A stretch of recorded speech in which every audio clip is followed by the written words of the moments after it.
திமுக தலைவர் கருணாநிதிக்கு காவேரி மருத்துவமனையில் சிகிச்சை தொடர்ந்து வரும் நிலையில் தற்போதைய நிலவரம் பற்றி அங்குள்ள நமது செய்தியாளர் ராணி கார்த்திக்கிடம் கேட்கலாம். ராணி கார்த்திக், கருணாநிதியின் உடல்நிலை தற்போது எப்படி இருக்கு? அவருக்கு எந்த விதமான சிகிச்சை தற்பொழுது அளிக்கப்பட்டு வருகிறது? ஷர்மிளா, கிட்டத்தட்ட அரை நூற்றாண்டு காலத்திற்கும் மேலாக தமிழக அரசியலின் மையப்புள்ளியாக இருந்தவர் திமுக தலைவர் கருணாநிதி. அவர் ஆளுங்கட்சியாக இருந்ததை விட எதிர்க்கட்சியாக இருந்த நேரம்தான் அதிகம். எதிர்க்கட்சியாக இருந்த போதும் அவர் தலைப்புச் செய்திகளில் இடம்பெறுவராக, தொடர்ந்து அரசியல் தன்னை நிலைநிறுத்துபவராக இருந்தார். அதே போன்றுதான் கடந்த 27ஆம் தேதி மருத்துவமனையில் இரத்த அழுத்த குறைவு காரணமாக அனுமதிக்கப்பட்ட கருணாநிதி இன்றோடு 4வது நாட்களாக காவேரி மருத்துவமனையில் இருக்கிறார். இந்த 4 நாட்களும் அவர் ஒட்டுமொத்த தமிழக மக்கள் நினைக்கக்கூடிய, அவர் மீண்டு வர வேண்டும் என்று எண்ணக்கூடிய ஒரு தலைவராக இருக்கிறார்.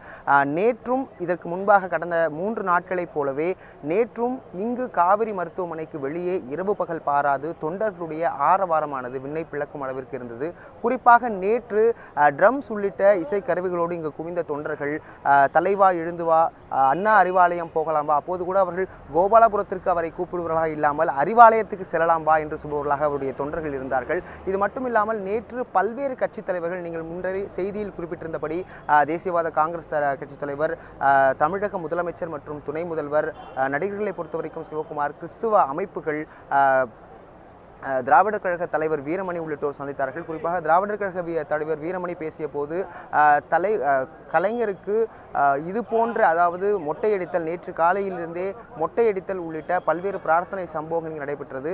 அது போன்ற சம்பவங்களில் ஈடுபட வேண்டாம், அவரது கொள்கைக்கு முரணானது என்று குறிப்பிட்டிருந்தார். இது மட்டுமல்லாது நேற்றைய பொழுதை பொறுத்த வரைக்கும் அவருடைய உடல்நிலையில் காலை சிறிது தொய்வு ஏற்பட்டிருந்தாலும் தற்போது நேற்றைக்கு விட, அதாவது நேற்றைய முன்தினத்தை விட நேற்று அவருடைய உடல்நிலையானது மிகவும் சீராக இருப்பதாக திமுக செயல் தலைவர் ஸ்டாலின் குறிப்பிட்டிருக்கிறார். அவருடைய உடல்நிலையில் குறிப்பிடத்தக்க முன்னேற்றம் ஏற்பட்டு வருகிறது. அது தொண்டர்கள் மத்தியில் மிகுந்த உற்சாகத்தை ஏற்படுத்தியிருக்கிறது. குறிப்பாக நேற்று திமுக தலைவர் கருணாநிதியை சந்தித்த வைகோ சொல்லியிருந்த போது அவர் குறிப்பிட்டிருந்தது என்னவென்றால், அவருடைய இது மிகவும் அதிசயமான ஒன்று, ஒரு மெடிக்கல் மிராக்கிள் என்றே குறிப்பிட்டிருந்தார். அதன்படிதான் அவருடைய உடல்நிலை சீராக முன்னேற்றம் காணப்பட்டிருக்கிறது. இதுவரை திமுக தலைவர் கருணாநிதியை சந்தித்தவர்கள் 2 பேர், துணை குடியரசுத் தலைவர் வெங்கையா நாயுடுவும் தமிழக முதல்வர் திரு எடப்பாடி பழனிசாமி மற்றும் OPS அவர்கள்தான் சந்தித்திருந்தார்கள். இது மிகவும் முக்கியமான ஒன்று. இன்றும் அவருடைய உடல்நிலையில் ஒரு நல்ல முன்னேற்றம் காண்பதற்கான வாய்ப்பு அதிகம் என்பதையே நேற்று தலைவர்கள் கூறிய விதமானது சுட்டிக்காட்டுகிறது. காவல்துறையினருடைய பாதுகாப்பை பொறுத்த வரைக்கும் இங்கு சுமார் 200க்கும் மேற்பட்ட காவலர்கள் தொடர் கண்காணிப்பில் ஈடுபட்டு வருகின்றனர். சுழற்சி முறையில் அவர்கள் தொடர்ச்சியாக மாற்றப்பட்டு வருகின்றனர். தொண்டர்களை பொறுத்த வரைக்கும் நேற்று சில அசம்பாவிதங்கள், தொண்டர்களுடைய உடைமைகள் திருடுவது போன்ற சில அசம்பாவிதங்கள் நடந்தது. அந்த சம்பவத்திற்கு முன்னதாகவே காவல்துறையினர் தொடர்ச்சியாக விழிப்புணர்வு பிரச்சாரத்தில் ஈடுபட்டு வருகின்றனர். அவர்கள் இங்கு இருக்கக்கூடிய தொண்டர்களிடையே தொடர்ச்சியாக விழிப்புணர்வு பிரச்சாரத்தில் ஈடுபட்டு வருகின்றனர். அமைதி காக்குமாறு கூறி வருகின்றனர். இந்நிலையில் நேற்று இரவு சுமார் 1:30 மணி அளவுக்கு முன்னாள் மத்திய அமைச்சர் ராசா இங்கு வந்துவிட்டு யாரையும் சந்திக்காமல் திரும்ப சென்று விட்டார். அதற்கான காரணம் என்பது என்னவென்று இதுவரை தெரியவில்லை. ஒருவேளை அவர் சந்திப்பதற்காக வந்திருக்கலாம், வேறு ஏதாவது காரணத்துக்காக வந்திருக்கலாம். வந்தவர் திரும்பி சென்றிருக்கிறார். ஷர்மிளா. ராணி கார்த்திக், நேற்று முன்தினம் இரவு காவேரி மருத்துவமனையிலிருந்து வெளியிட்ட அறிக்கையில் அவருடைய உடல்நிலை சீராக இருப்பதாக காவேரி மருத்துவமனை அறிக்கை வெளியிட்டது. இந்நிலையில் கருணாநிதியின் உடல்நிலை பற்றி காவேரி மருத்துவமனை சார்பில் அடுத்ததாக எப்போது அறிக்கை வெளியிடப்படும் என்று எதிர்பார்க்கப்படுகிறது?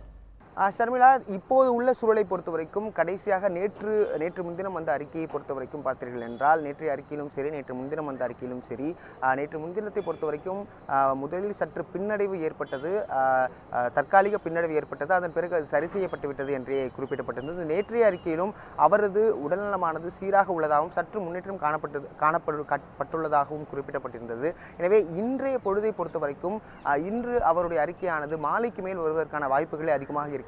ஏனென்றால் அவருடைய உடல்நிலையானது தொடர்ச்சியாக 24 மணி நேர மருத்துவ கண்காணிப்பில் அவர் இருக்கிறார். நேற்று செயல் தலைவர் ஸ்டாலின் குறிப்பிட்டிருந்தபடி அவர் தீவிரமான தொடர்ச்சியான மருத்துவ கண்காணிப்பில் இருக்கிறார். எனவே இன்றைக்கு பொறுத்த வரைக்கும் அவரது உடல்நிலையில் திடீர் மாறுபாடுகள் ஏற்படுவதற்கான வாய்ப்பு மிக குறைவாக இருக்கும் என்றே கருதப்படுகிறது. எனவே அப்படி ஒரு நிலை நீடித்தால் இன்றைக்கு பொறுத்த வரைக்கும் இன்று மாலை அல்லது இது ஏதேனும் திடீர் உடல்நலத்தில் ஏதேனும் சிறிய மாற்றம் ஏற்பட்டால் வேண்டுமானால் இன்று மதியம் வருவதற்கு நடப்பதற்கான வாய்ப்புகள் இருக்கிறது. அப்படி ஏதும் நடக்காத பட்சத்தில் வழக்கமாக வரும் செய்தி குறிப்பானது இன்று மாலை காவேரி மருத்துவமனையிலிருந்து வெளியாகும் என்று எதிர்பார்க்கப்படுகிறது. ஷர்மிளா. ராணி கார்த்திக், மருத்துவமனை முன்பு தற்போது எவ்வளவு திமுக தொண்டர்கள் கூடியிருக்காங்க? போலீசாரின் பாதுகாப்பு அங்கு எந்த அளவுக்கு இருக்கு? ஷர்மிளா, இங்கே திமுக தொண்டர்களை பொறுத்த வரைக்கும் முதல் நாள் அவர்கள் எவ்வளவு உற்சாகமாக கோஷங்களிட்டு முழக்கங்களிட்டு தங்களுடைய தலைவரை வீட்டிற்கு அழைத்து செல்ல வேண்டும் என்று முனைப்போடு செயல்பட்டார்களோ அதே போன்று மூன்றாவது நான்கான நேற்று நள்ளிரவு வரைக்கும் கூட அவருடைய உற்சாகத்தில் ஒரு துளியும் கூட குறைந்த பாடில்லை. அவர்கள் தொடர்ச்சியாக கோஷங்களை எழுப்பி அவர்கள் முழக்கமிட்டு தான் வருகின்றனர். காலையை பொறுத்த வரைக்கும் பார்த்தீர்கள் என்றால் இங்கு காவேரி மருத்துவமனை பொறுத்த வரைக்கும் தொண்டர்கள் என்பவர்கள் தினசரி வரக்கூடிய தொண்டர்களாக இல்லை, வேறு வேறு பகுதிகளிலிருந்து தொண்டர்கள் அடிக்கடி வந்து கொண்டிருக்கிறார்கள். எனவே தொண்டர்களுக்கும் அன்றாட வேலைகள் இருப்பதன் காரணமாக அவர்கள் மாலை தங்களது அன்றாட வேலை முடிந்தவுடன் மாலை 6 முதல் 7 மணி வரையிலேயே இங்கு தொண்டர்களுடைய எண்ணிக்கையானது மிகவும் பன்மடங்காக பெருகிறது. அதே நேரம் அவர்கள் அதிகாலை அல்லது விடிய காலை 4 மணி வரையும் தான் அவர்களால் இருக்க முடிகிறது. எனவே அவர்கள் 4 மணியோடு இங்கு கலைந்து செல்வதை தான் நாம் பார்க்க முடிகிறது. தொடர்ச்சியாக இன்று தற்போது மணி கிட்டத்தட்ட ஒரு 6:30-7 மணியை நெருங்கிவிட்டால் திரும்பவும் வேறு பகுதியில் உள்ள தொண்டர்கள் இங்கு வர குழும தொடங்குவார்கள். எனவே தொண்டர்கள் அதிகமாக இருக்கக்கூடிய காலகட்டம் என்பதை பார்த்தால் நம் மாலையிலிருந்து அதிகாலை 4 மணி வரையும் இருக்கிறது. ஷர்மிளா. ராணி கார்த்திக், காவேரி மருத்துவமனையில் கருணாநிதியின் குடும்ப உறுப்பினர்கள் யாரெல்லாம் அங்கு இருக்காங்க? முக்கிய பிரமுகர்கள் யாரேனும் அங்கு வந்திருக்காங்களா? இன்றைக்கு வர்றதுக்கு வாய்ப்பு இருக்கா? ஷர்மிளா, இன்னைக்கு பொறுத்த வரைக்கும் அவருடைய குடும்ப உறுப்பினர்கள் தினமும் தொடர்ச்சியாக வந்தபடிதான் இருக்கிறார்கள். பொன்முடி, ஏவவேலு, கனிமொழி மற்றும் ஸ்டாலின், மூக்க அழகிரி, அவருடைய குடும்பத்தினர், தயாநிதி அழகிரி உள்ளிட்ட அவர்களுடைய குடும்பத்தினர், குறிப்பாக செல்வி அவருடைய குடும்பத்தினர் அனைவரும் இங்கு இருக்கிறார்கள். இன்று வேறு அரசியல் பிரமுகர்களை பொறுத்த வரைக்கும் ரஜினி தற்போது அந்த டேராடூன் படப்பிடிப்பில் இருந்ததால் கடந்த சில நாட்களாக அவரால் வர இயலாத ஒரு சூழல் இருந்தது.